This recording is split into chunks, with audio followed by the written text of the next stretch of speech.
आप सभी लोगों का एक बार मैं फिर से वेलकम करता हूं इस वीडियो में। इसके पहले हम लोगों ने केमिकल बॉन्डिंग के बारे में पढ़ा हुआ था। लेविस और कोसेल का अप्रोच केमिकल बॉन्डिंग के रिगार्डिंग क्या था वो हमने डिस्कस किया, और कोसेल के जो कॉन्सेप्ट हैं उसमें लिमिटेशंस क्या क्या थी उसको भी हमने डिस्कस कर लिया था। इस सेकेंड पार्ट में हम लोग डिस्कस करने वाले हैं कि बॉन्ड जो बनता है तो एटम के बीच में उसका टाइप क्या क्या होता है, और उसमें से कुछ बॉन्ड्स के फॉर्मेशन को हम लोग डिटेल में डिस्कस करेंगे। तो जैसा कि आप लोग जानते हैं कि जब कहीं पे भी दो एटम एक दूसरे के साथ इंटरेक्ट करते हैं तो इंटरेक्शन के बाद जो मॉलिक्यूल बनता है, तो इस एटम और इस मॉलिक्यूल में जो एटम इन्वॉल्व है इसके अराउंड जो इलेक्ट्रॉन का क्लाउड है वो रीडिस्ट्रीब्यूट हो जाता है। यानी अभी इस ए और बीच के अराउंड जो इलेक्ट्रॉन का क्लाउड होगा वही इलेक्ट्रॉनिक क्लाउड इस ए बी के अराउंड नहीं होगा, वो रीडिस्ट्रीब्यूट हो जाता है। और केमिकल बॉन्डिंग का मतलब ही होता है redistribution of the electron present around the atom. तो यहाँ पे जो इलेक्ट्रॉन का रीडिस्ट्रीब्यूशन होगा वो अलग अलग तरीके से होता है। So on the basis of the way by which atom rearrange their electrons, so many type of linkage are found in the molecule। यानी इन्हीं के रीअरेंजमेंट जो अलग अलग तरीके से होंगे इलेक्ट्रॉन्स के, उसी बेस पे ये अलग अलग टाइप के केमिकल बॉन्ड बनते हैं। तो कुछ स्पेशल टाइप के केमिकल बॉन्ड्स जिसको हम डिस्कस करने वाले हैं इस चैप्टर में, उसमें सबसे पहले आता है ionic bond. Ionic bond is also known as electrovalent bond।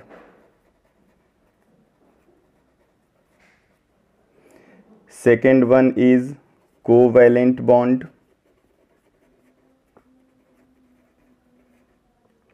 Third one is coordinate bond।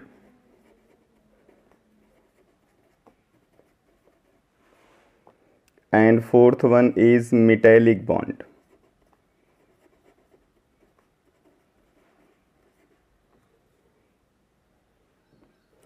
इन सभी बॉन्ड में क्या होगा कि जब दो एटम्स या मॉलिक्यूल एक दूसरे के साथ इंटरेक्ट करके कोई नया मॉलिक्यूल बनाएंगे,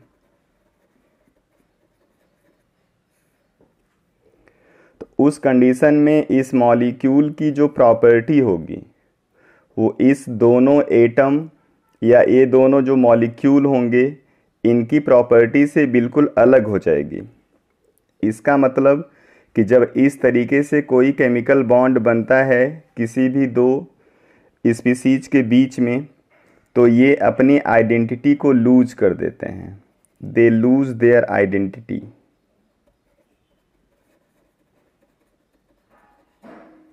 जैसे अगर हम हाइड्रोजन गैस का रिएक्शन ऑक्सीजन के साथ कराते हैं तो हमको वाटर मिलता है।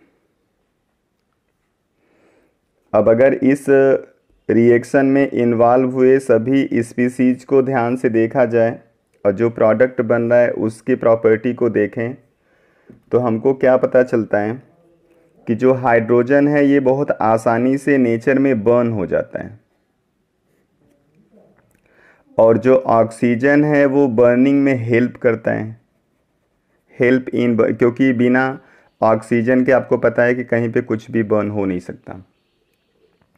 और जो वाटर है ये फायर एक्सटिंग्विशर है, यानी एक जलने वाला है, दूसरा उसको जलाने वाला है, तीसरा उसको बुझाने वाला, यानी इन सब की प्रॉपर्टी अलग अलग है। यानी इस वाटर में ना तो हाइड्रोजन अपनी आइडेंटिटी को रिटेन कर पा रहा है और ना ही ऑक्सीजन। इसलिए जब भी इस 4 टाइप्स के जो बॉन्ड आपने लिखे हुए हैं इसमें से कहीं पे कोई बॉन्ड बनेगा तो हमेशा वहाँ पे प्रॉपर्टी बदल जाएगी। और ये जो 4 बॉन्ड आपने ऊपर लिखे हुए हैं ये बहुत स्ट्रांग बॉन्ड होते हैं, यानी इनकी वजह से जो एटम्स या स्पीसीज आप इंटरेक्ट कराओगे वो एक दूसरे के साथ स्ट्रांगली बाइंड हो जाते हैं। तो नेचर में बस यही इतने बॉन्ड नहीं है, इनके अलावा कुछ बॉन्ड और भी हैं। जैसे अगला बॉन्डिंग है hydrogen bonding,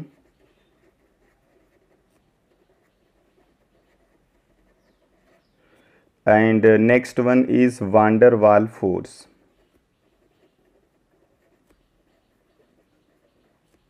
These two type of bonding is weaker than the above, यानी ये वीक बॉन्ड होगा। और यहाँ पे जो स्पीसीज एक दूसरे के साथ इन्वॉल्व होगा वो अपनी प्रॉपर्टी को रीगेन करता है, यानी कि वो अपनी आइडेंटिटी को कभी भी लूज़ नहीं करेगा। जैसे वाटर के अगर हम दो मॉलिक्यूल को ले लें तो ऑक्सीजन के साथ दो हाइड्रोजन इस तरीके से वाटर मॉलिक्यूल के साथ लगे रहते हैं।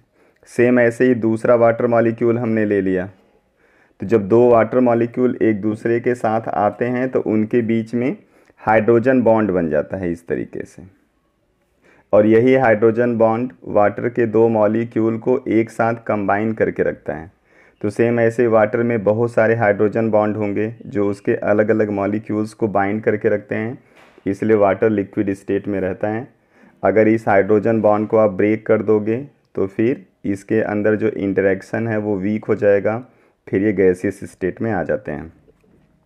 तो यहाँ पे ये वाला जो मॉलिक्यूल है ये वाटर का ही मॉलिक्यूल है, ये मॉलिक्यूल भी वाटर का ही है, और इन दोनों के कॉम्बिनेशन के बाद आपको तब भी वाटर ही मिल रहा है। यानी ऐसा नहीं कि ये दोनों हाइड्रोजन बॉन्ड के थ्रू बाइंड हो गए तो ये कुछ और बन गया, वो तब भी वाटर ही रहेगा। तो इसलिए ये अपनी प्रॉपर्टी को यहाँ पे क्या कर रहा है, लूज़ नहीं कर पा रहा है। तो जब भी इस तरीके का कहीं पे इंटरेक्शन मिलेगा तो वहाँ पे जो भी कंपाउंड होंगे उनकी जो प्रॉपर्टी होगी वो हमेशा रिटेन रहेगी, वो कभी भी प्रॉपर्टी को लूज़ नहीं करेंगे।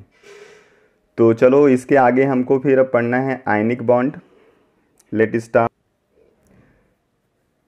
तो आयनिक बॉन्ड में आपको पता है कि होता क्या है, जो दो एटम्स इन्वॉल्व होते हैं बॉन्डिंग में उनके अंदर इलेक्ट्रॉन का कंप्लीट ट्रांसफ़र होता है। मीन्स यहाँ पे जो दो एटम इन्वॉल्व होंगे बॉन्डिंग में, एक के पास इलेक्ट्रॉन ज़्यादा होगा यानी ये इलेक्ट्रॉन रिच स्पीसीज होगा, second one is electron deficient, और जो इलेक्ट्रॉन रिच स्पीसीज होगा वो अपने इलेक्ट्रॉन को कम्प्लीटली ट्रांसफ़र कर देता है इलेक्ट्रॉन डेफिशिएंट को, जिसकी वजह से ये भी अपना ऑक्टेट पूरा कर लेता है और इसका भी ऑक्टेट पूरा हो जाता है, और दोनों यहाँ पे एक इलेक्ट्रोस्टैटिक फोर्स के थ्रू बाइंड हो जाते हैं। उसी इलेक्ट्रोस्टैटिक फोर्स को हम आयनिक बॉन्ड बोलते हैं। तो the bond form between two atoms by the complete transfer of one और more electrons from one atom to another is called ionic bond. तो यहाँ पे जो एटम इलेक्ट्रॉन को लूज़ करेगा वो हमेशा क्या करेगा, पॉजिटिव चार्ज बनाएगा, और पॉजिटिवली चार्ज्ड स्पीसीज को हम कैटायन कहते हैं, और जो इलेक्ट्रॉन को गेन करेगा उसके ऊपर नेगेटिव चार्ज आता है जिसको हम एनायन कहते हैं। तो आप आयनिक बॉन्ड को एक्सप्लेन यहाँ से भी कर सकते हो कि ऐसा कोई भी इंटरेक्शन जो कैटायन और एनायन को एक साथ होल्ड करके रखता है उसी को हम आयनिक बॉन्ड कह देते हैं। तो ionic bond is electrostatic attraction which hold cation and anion together. बाकी इसके हम एक फॉर्मेशन को डिस्कस करेंगे, यानी कि एग्जांपल हम लोग ले लेते हैं NaCl का। तो हाउ NaCl फॉर्म, उसको अगर आप ध्यान से देखो तो Na मीन सोडियम का एटॉमिक नंबर 11 होता है, इसका इलेक्ट्रॉनिक कॉन्फ़िगरेशन हम लोग करेंगे तो आएगा 281, means outer most shell of sodium contain 1 electron, and when sodium loses these 1 electron then it is converted into sodium plus, and its electronic configuration become 28 in which its octet is completed, so it is more stable as compared with the sodium atom. Same as chlorine 17, electronic configuration of chlorine is 287 and its outermost shell contains 7 electron. So when 1 electron gained by chlorine then its electronic configuration become 288, which is a stable configuration, so chlorine easily gain electron and converted into chlorine minus। तो अगर यहाँ से NaCl के formation को आप देखोगे तो क्या होगा, सोडियम के आउटर मोस्ट सेल में 1 इलेक्ट्रॉन, क्लोरीन के आउटर मोस्ट सेल में 7 इलेक्ट्रॉन। तो when 1 electron of sodium is transferred to the chlorine, then sodium is converted into sodium cation and chlorine as chlorine anion, and both cation and anions are bind together to form NaCl solid। ये हो गया NaCl का formation. ऐसे ही हम magnesium chloride का भी formation कर सकते हैं।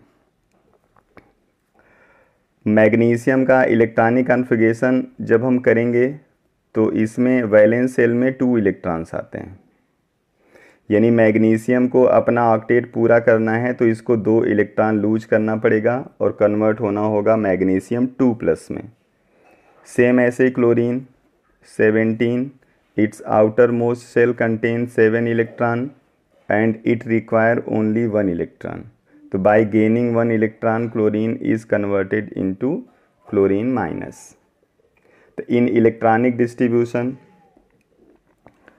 Magnesium contain 2 electrons in their outer most shell and chlorine contain 7 electron in their outer most shell. Chlorine require only 1 electron to complete its octet, but magnesium want to donate 2 electron for the completion. तो magnesium यहाँ पे केवल chlorine को 1 electron transfer कर सकता है। अभी 1 electron transfer करने के बाद भी मैग्नीशियम स्टेबल नहीं हुआ है, क्योंकि मैग्नीशियम के अभी आउटर मोस्ट सेल में 1 इलेक्ट्रॉन बाकी है। तो ये 1 इलेक्ट्रॉन को किसी दूसरे क्लोरीन को ट्रांसफ़र कर देगा। तो हम यहाँ पे एक दूसरा क्लोरीन ले लेते हैं जिसके आउटर मोस्ट सेल में 7 इलेक्ट्रॉन प्रेजेंट होगा। तो ये अपना 1 इलेक्ट्रॉन इस क्लोरीन को ट्रांसफ़र कर देगा।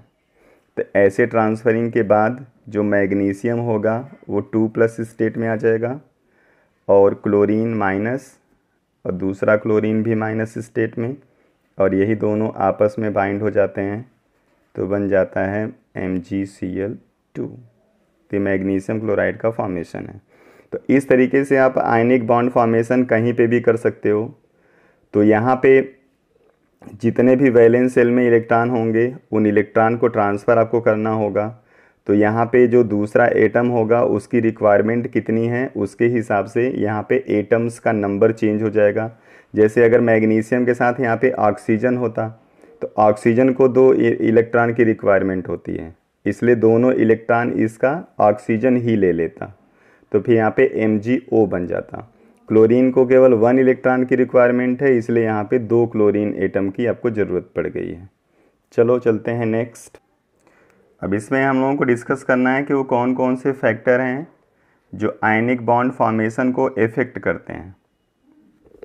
The formation of ionic compound and its stability depends on how easily a cation and anions are form and they are combined together to form a ionic compound। Means अगर कहीं पे ionic bond की या ionic compound की stability को check करना है तो आपको बस देखना होता है कि कोई कैटायन और एनायन जो उसमें इन्वॉल्व है वो कितना आसानी से बनता है और कितनी आसानी से वो एक दूसरे के साथ लिंक करके प्रोडक्ट में कन्वर्ट हो जाते हैं।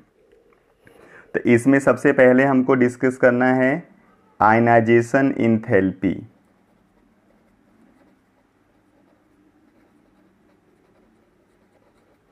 तो सबसे पहले हम लोग समझते हैं कि आयनाइजेशन एंथैल्पी है क्या। जैसे हम किसी एटम की बात करें तो किसी भी एटम के आउटर मोस्ट सेल में इलेक्ट्रॉन प्रेजेंट होगा और एक इलेक्ट्रॉन को बाहर निकालने के लिए जितनी आप यहाँ पे एनर्जी प्रोवाइड करते हो उसी एनर्जी को हम बोलते हैं आयनाइजेशन एनर्जी या फिर आयनाइजेशन एंथैल्पी आप कह देते हो। तो यानी energy provided to an atom to release an electron from its outer most shell is called ionisation energy. अब ये जो आयनाइजेशन एनर्जी होगा यानी कितनी एनर्जी आप प्रोवाइड करके यहाँ से एक इलेक्ट्रॉन बाहर निकालोगे, वो डिपेंड करेगा कि जो आउटर मोस्ट सेल का इलेक्ट्रॉन है इसका इसके न्यूक्लियस के साथ अट्रैक्शन कैसा है। अगर यहाँ पे अट्रैक्शन स्ट्रांग हुआ, उस कंडीशन में जो एनर्जी आप प्रोवाइड करोगे वो एनर्जी आपको ज़्यादा इसको देनी पड़ेगी, इसलिए आप बोलोगे कि जो IE होगा वो ज़्यादा होगा। और अगर ये इंटरेक्शन वीक हुआ, यानी if outer electron is not strongly attract with the nucleus, तो उस कंडीशन में जो एनर्जी आप प्रोवाइड करोगे आउटर इलेक्ट्रॉन को रिलीज़ कराने के लिए वो लेस होगा। तो इससे क्लियर क्या हुआ कि अगर किसी भी एटम को कन्वर्ट करना होगा कैटायन में, यानी उससे एक इलेक्ट्रॉन को बाहर रिलीज़ कराना है, तो उस कंडीशन में उसकी आयनाइजेशन इंथैल्पी लेस होनी चाहिए। लेस आयनाइजेशन इंथैल्पी होगा तो ये आसानी से इलेक्ट्रॉन को रिलीज़ करके कैटायन बना लेगा। तो पहला पॉइंट ये हो गया कि ionization enthalpy of metal atom should be low.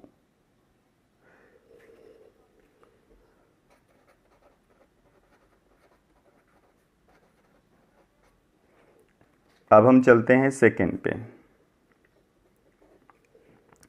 Second होगा हमारा इलेक्ट्रॉन गेन इंथैल्पी।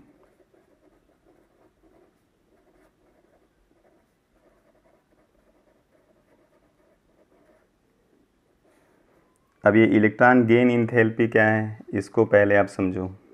जैसे कोई एटम हमारे पास है और इसके आउटर मोस्ट सेल में हमने एक इलेक्ट्रॉन ऐड करा दिया है, तो जब आप किसी भी एटम के अंदर इलेक्ट्रॉन को ऐड कराते हो तो कुछ एनर्जी ये रिलीज़ कर देता है।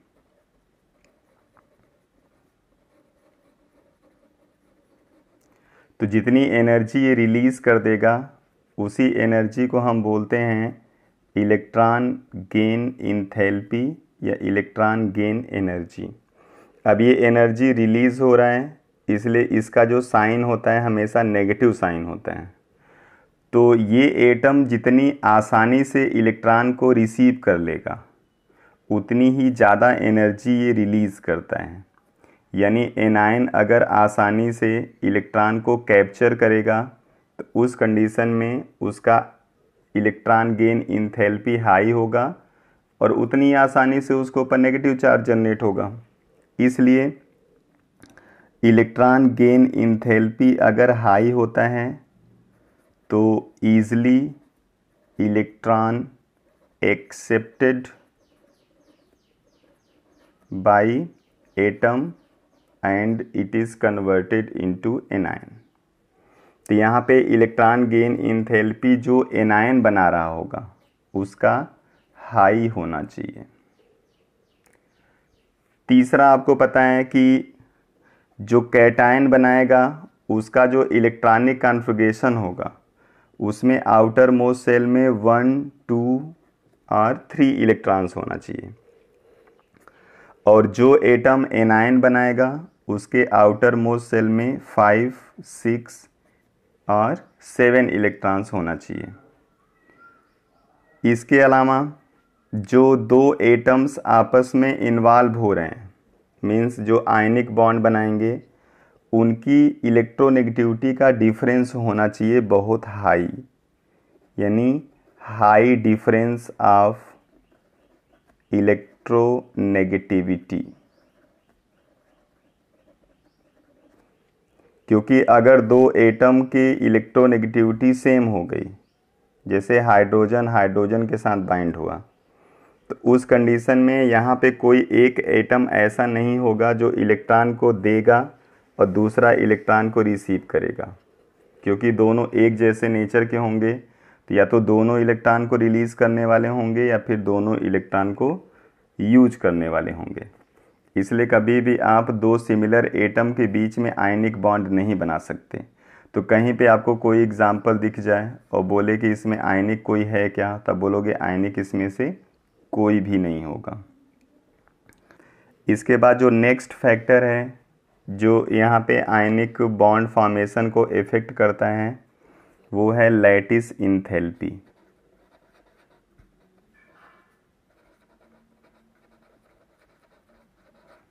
इसको लैटिस एनर्जी भी बोलते हैं। तो लैटिस इंथैल्पी क्या होगा कि जैसे कोई आपको आयनिक कंपाउंड बनाना है तो उसके जो कंस्टिट्यूएंट आयन्स हैं उनको गैसियस फॉर्म में जब आप कंबाइन कराते हो तो जितनी एनर्जी ये लूज़ कर देता है उसी को हम लैटिस इंथैल्पी कहते हैं। जैसे अगर कहीं पे आपको NaCl क्रिस्टल बनाना है तो इसके जो कंस्टिट्यूएंट होंगे उसमें होगा कौन कौन, Na+ होगा और Cl- होगा। तो जब इन कंस्टिट्यूएंट को आप लेते हो गैसियस स्टेट में और इनको आप कंबाइन करा देते हो तो उस कंडीशन में कुछ एनर्जी यहाँ पे रिलीज़ हो जाती है और ये कन्वर्ट हो जाते हैं NaCl, मीन्स NaCl+ एनर्जी। तो यही जो एनर्जी रिलीज़ हो रही है इसी को हम बोलते हैं लैटिस इंथैल्पी। आप NCERT पढ़ोगे तो उसमें इसको उल्टा करके लिखा गया है, तो उसका भी मतलब वही है कि अगर किसी भी एक मोल आयनिक कंपाउंड को जब हम ब्रेक कर देते हैं उनके कंस्टिट्यूएंट में, तो अब जब इसको हम ब्रेक करेंगे तो एनर्जी प्रोवाइड करनी पड़ेगी। तो उसमें लिखा हुआ है कि जब एक मोल किसी भी आयनिक क्रिस्टल को हम उसके कंस्टिट्यूएंट आयंस में ब्रेक कर देते हैं तो जो एनर्जी हम प्रोवाइड करते हैं उसी एनर्जी को हम लैटिस इंथैल्पी कह देते हैं। तो आप चाहे इस वे में लिखना चाहे उस वे में लिखो, दोनों का मतलब सेम है। और आपको पता है कि जितनी ज़्यादा एनर्जी बाहर रिलीज़ हो जाता है उस कंपाउंड के पास उतनी ही लेस एनर्जी बचती है और लेस एनर्जी होने की वजह से वो उतना ही ज़्यादा स्टेबल हो जाता है। तो अगर किसी भी आयनिक कंपाउंड को स्टेबल बनाना है, for stability of ionic compound, lattice enthalpy क्या होनी चाहिए, ज़्यादा होनी चाहिए, क्योंकि जितनी ज़्यादा एनर्जी ये लूज करेगा उतनी ही इसके पास एनर्जी कम बचेगी और ये स्टेबल हो जाएगा। तो for stability of ionic compound lattice enthalpy should be high. ये लैटिस इंथैल्पी हाई होनी चाहिए। यहाँ पे जब दो आयंस एक दूसरे के साथ इंटरेक्ट करते हैं तो इनके बीच में एक फोर्स काम करता है, जिस फोर्स को हम कैलकुलेट करते हैं F = 1/4πε0 Q1 Q2/d²। तो इतना फोर्स इनके बीच में काम करता है जो इन दोनों कंस्टिट्यूएंट आयन को एक साथ होल्ड करके रखता है। तो जो फोर्स इनके बीच में काम करेगा वो इन दोनों के चार्ज के प्रोडक्ट के प्रोपोर्शन में होता है और इनके बीच की जो डिस्टेंस होगी उसके स्क्वायर के इन्वर्स प्रोपोर्शन में होता है। तो अगर आप यहाँ पे मॉलिक्यूल को स्टेबल बनाना चाहते हो तो स्टेबल बनाने के लिए यहाँ पे जो फोर्स इनके बीच में काम करेगा वो हाई होना चाहिए।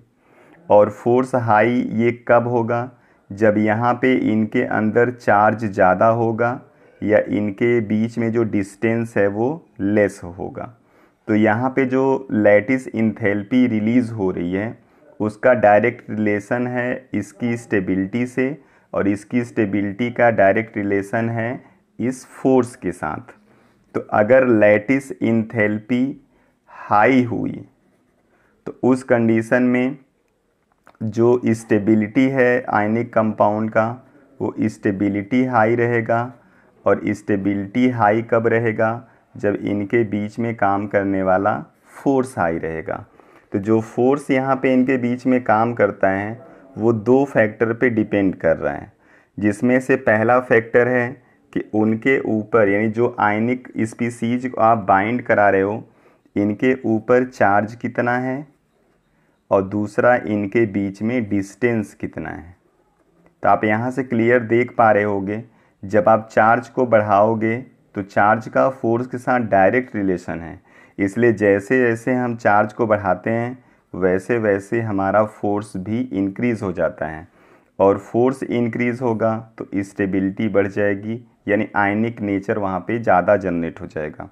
और अगर इनके बीच में आपने डिस्टेंस को बढ़ा दिया तो डिस्टेंस को बढ़ाने से ये फोर्स आपका कम हो जाएगा, तो फोर्स यहाँ पे डिक्रीज़ हो जाता है, और फोर्स के डिक्रीज़ होने से जो स्टेबिलिटी है वो भी डिक्रीज़ हो जाएगी।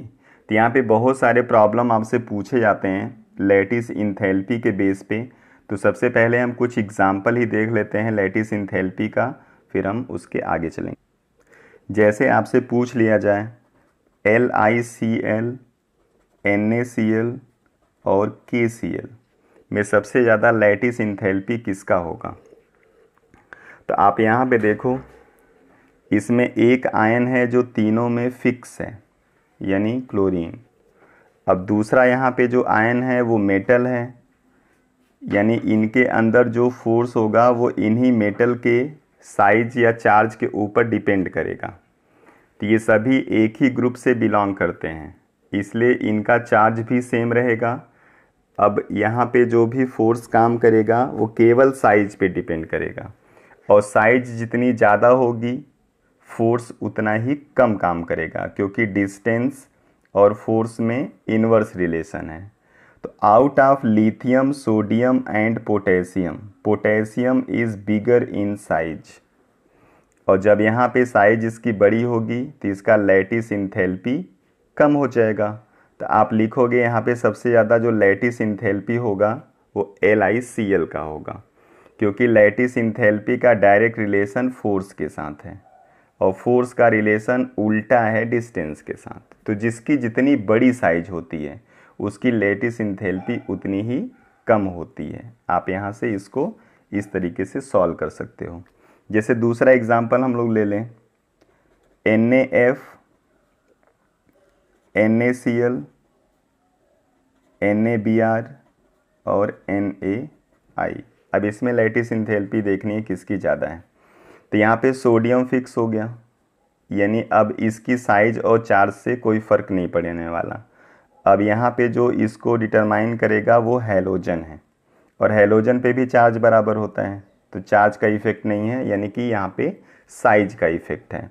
तो सबसे छोटी साइज फ्लोरीन की है, और जितनी छोटी साइज होगी उतना ही ज़्यादा फोर्स काम करेगा, क्योंकि बीच में डिस्टेंस कम रहेगा, इसलिए सबसे ज़्यादा लैटिस इंथैल्पी सोडियम फ्लोराइड की हो जाएगी। ऐसे तीसरा एग्जाम्पल अगर हम ले लें, जिसमें NaCl, BaCl2 और AlCl3 हम लोग ले लेते हैं। अब यहाँ पे क्लोरीन फिक्स है, तो क्लोरीन का साइज फिक्स हो जाएगा, चार्ज फिक्स हो जाएगा। अब यहाँ पे आंसर हमको देना होगा इस मेटल के चार्ज और साइज से। यहाँ पे सोडियम के ऊपर +1 चार्ज होता है, बेरियम के ऊपर +2 चार्ज, एल्युमिनियम के ऊपर +3 चार्ज, और चार्ज जैसे जैसे आप बढ़ाओगे वैसे वैसे फोर्स बढ़ेगा, फोर्स बढ़ेगा तो स्टेबिलिटी बढ़ जाएगी, और स्टेबिलिटी जिसकी ज़्यादा होगी उसकी लैटिस इंथैल्पी ज़्यादा होती है। तो सबसे ज़्यादा लैटिस इंथैल्पी यहाँ पे क्लोरीन का हो जाएगा। अब अगर आपको यहाँ पे लैटिस इंथैल्पी में कोई प्रॉब्लम नहीं है तो मैं आपको कुछ यहाँ पे क्वेश्चंस दे देता हूँ, इसका आंसर आपको कंफर्म करना होगा, तो आप कमेंट बॉक्स में आंसर इसका सेंड कर सकते हो। Out of AgCl and AgI इसमें किसकी लैटिस इंथैल्पी हाई होगी, ये आपको बताना है। Second one is calcium fluoride and calcium chloride, and third one is NaCl and MgCl2। ये 3 आंसर आपको देने हैं, उसके बाद हम लोग चलते हैं आगे। अब हम लोगों को डिस्कस करना है प्रॉपर्टीज़ ऑफ आयनिक कंपाउंड। तो यहाँ पे जो आयनिक कंपाउंड की प्रॉपर्टी आपको बतानी है, तो उसमें आप जानते रहना कि हमको इनडायरेक्टली इंटरेक्शन डिस्कस करना है। जहाँ पे इंटरेक्शन ज़्यादा होगा वहाँ पे कुछ प्रॉपर्टीज़ हैं जो अपने आप इंक्रीज़ हो जाती हैं, जिनको अभी हम एक एक करके डिस्कस करेंगे। तो यहाँ पे जो आयनिक कंपाउंड की हम प्रॉपर्टी एक्सप्लेन करते हैं वो जनरली हम जो कोवैलेंट कंपाउंड्स होते हैं उनकी प्रॉपर्टी से हम इसको कोरिलेट करते हैं। तो आयनिक और कोवैलेंट कंपाउंड को अगर आप डिस्कस करोगे तो आपको पता होगा कि जो आयनिक कंपाउंड्स होते हैं यहाँ पे इलेक्ट्रोस्टैटिक फोर्स ऑफ अट्रैक्शन होता है। जो कि कोवैलेंट के कंपेयर में स्ट्रांगर होता है, इसलिए इसकी सारी जो प्रॉपर्टीज़ होंगी वो थोड़ी सी कोवैलेंट कंपाउंड से वेरी करेंगी। तो कैसे कैसे ये वेरी करती हैं आप एक एक करके डिस्कस कर लो। जैसे अगर हम आयनिक कंपाउंड की फिजिकल स्टेट की बात करें सॉलिड लिक्विड गैस में, तो आपको पता है कि आयनिक कंपाउंड के अंदर इंटरेक्शन बहुत ही स्ट्रांग होता है, और इंटरेक्शन स्ट्रांग होगा तो इनका जो फिजिकल स्टेट होगा वो क्या होगा, सॉलिड होगा। वो भी कैसा होगा, ये बहुत ज़्यादा हार्ड और रिजिड सॉलिड होंगे। ठीक है, तो ये इंटरेक्शन से ही आपको पता चल गया। अब जब आपको पता है कि इनके अंदर इंटरेक्शन स्ट्रांग है, तो आपको पता चल जाएगा कि इसकी जो मेल्टिंग पॉइंट और बॉइलिंग पॉइंट होगी वो भी बहुत ज़्यादा हाई होगी।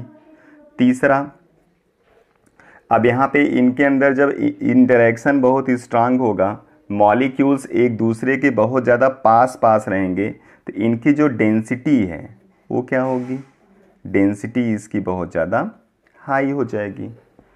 चौथी प्रॉपर्टी, अगर हम इसके कंडक्टिविटी की बात करें, तो आपको पता है कि इसमें जो NaCl या किसी भी दूसरे हम आयनिक कंपाउंड की बात करें तो उसमें आयंस प्रेजेंट होते हैं, और जब ये सॉलिड स्टेट में होगा तो सॉलिड स्टेट में इसके जो आयंस होते हैं वो फ्री नहीं होते मूव करने के लिए, नॉट फ्री टू मूव।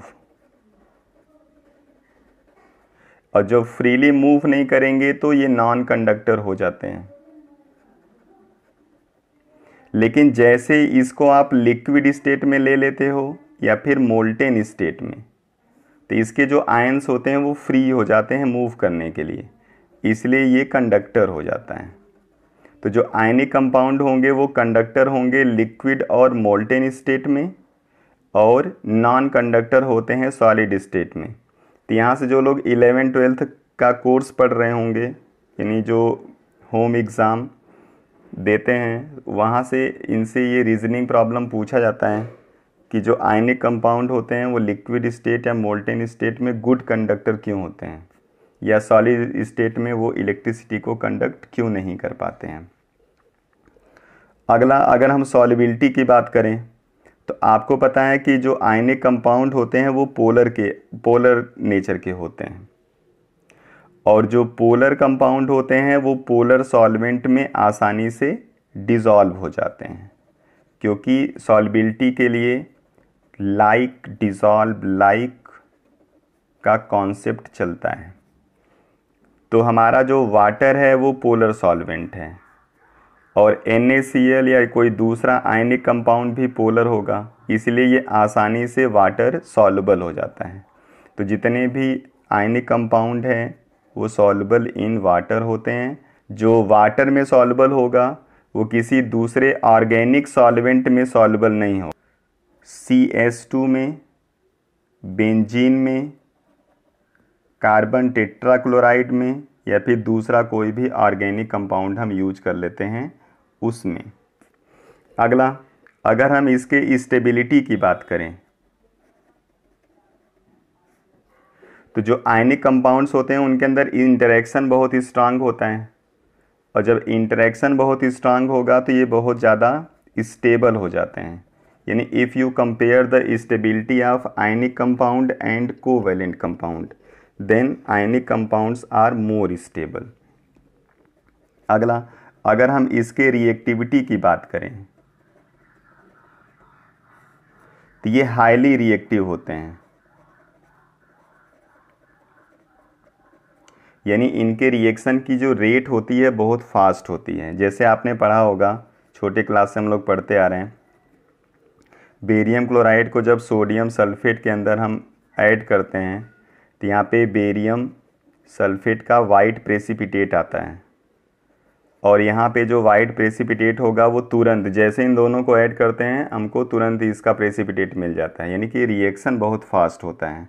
इसलिए जब हम केमिकल काइनेटिक्स में किसी भी रिएक्शन की रेट को एक्सप्लेन करते हैं या वहाँ पे उसको कैलकुलेट किया जाता है, तो उसमें हम आयनिक रिएक्शन को यूज नहीं करते, क्योंकि आयनिक रिएक्शन बहुत ज़्यादा फास्ट होता है। आयनिक कंपाउंड के फॉर्मेशन में आपको याद रखना है